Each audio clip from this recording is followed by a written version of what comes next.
नमस्कार, स्वागत है आपका। मैं हूं आपके साथ मानसी जायसवाल। भारत में छुआछूत की जैसी कुरीतियां प्राचीन काल से चलती आ रही हैं। समय समय पर देश में छुआछूत के मामले सामने आते रहे हैं। ऐसे में अब एक आरएसएस नेता के विवादित बयान ने छुआछूत जैसे गंभीर मसले को एक बार फिर उजागर कर दिया है। राम मंदिर बाबरी मस्जिद विवाद में राम मंदिर बनवाने की खातिर दिन रात एक कर देने वाले राष्ट्रीय स्वयंसेवक संघ के वरिष्ठ नेता ने धर्म की राजनीति करते हुए छुआछूत को धर्म से जोड़ दिया है। दरअसल सोमवार को आरएसएस के वरिष्ठ नेता कृष्ण गोपाल ने खुलेआम दावा ठोका कि देश में छुआछूत की शुरुआत इस्लाम धर्म के आने से हुई है। इससे पहले छुआछूत जैसी कोई समस्या भारत में थी ही नहीं।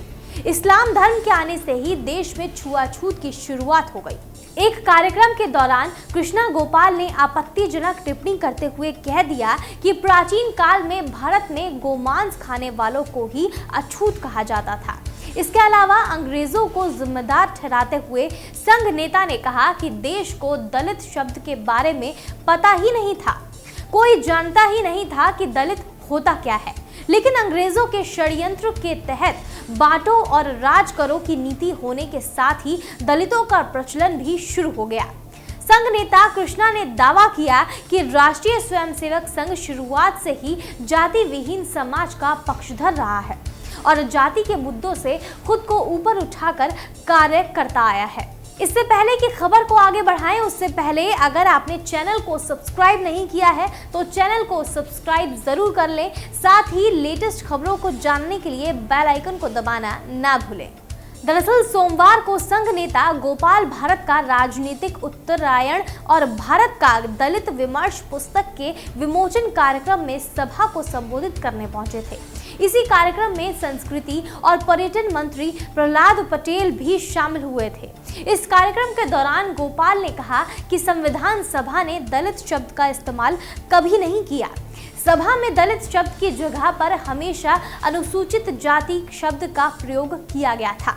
यहाँ तक कि संविधान के निर्माता बाबा साहेब भीमराव अंबेडकर ने भी खुद लिखा था कि जो लोग देश में गौमांस खाते हैं उन्हें अछूत घोषित कर दिया गया है। उन्होंने वहां मौजूद लोगों को संबोधित करते हुए कहा कि धीरे धीरे बाबा साहब भीमराव अंबेडकर की ये बात लोगों के दिमाग में फैलने लगी और समाज के बड़े हिस्से ने गौमांस खाने वाले लोगों को अछूत मानना शुरू कर दिया, जिससे उन लोगों के प्रति घृणा का भाव उत्पन्न हो गया और उनका अपमान किया जाने लगा, जिससे छुआछूत जैसे गंभीर मसले ने देश में जन्म लिया।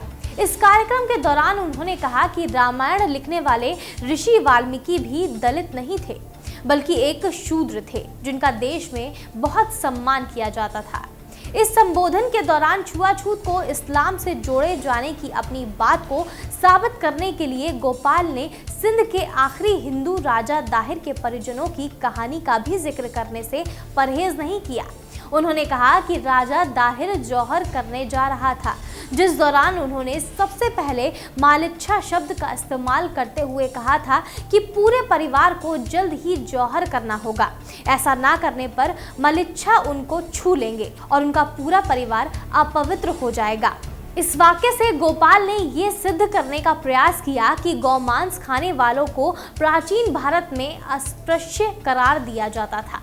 उन्होंने इस्लामिक युग को देश के लिए काला अध्याय बताते हुए कहा कि भारत की आध्यात्मिकता की जड़ें गहरी होने के चलते ही हमें इस अंधकार युग से बचने की शक्ति मिली। भारत के अलावा कोई अन्य देश इस्लामिक शासनकाल को झेल ही नहीं पाया। आरएसएस का इस्लाम धर्म के प्रति ऐसा बयान तब सामने आया जब धर्म के नाम पर पहले से ही राम मंदिर बाबरी मस्जिद जमीनी विवाद को लेकर रोजाना सुप्रीम कोर्ट में सुनवाई हो रही है, जिसके बाद अब देखना होगा कि गोपाल के इन विवादित बोलों के बाद धर्म के नाम पर देश में हो रही राजनीति किस दिशा में मोड़ लेती है। फिलहाल के लिए इतना ही। ऐसी और वीडियोस के लिए आप हमारी वीडियोस को लाइक और शेयर जरूर करें और चैनल को सब्सक्राइब करना ना भूलें। आप देख रहे हैं नेट्रिक न्यूज, साहस सच कहने का।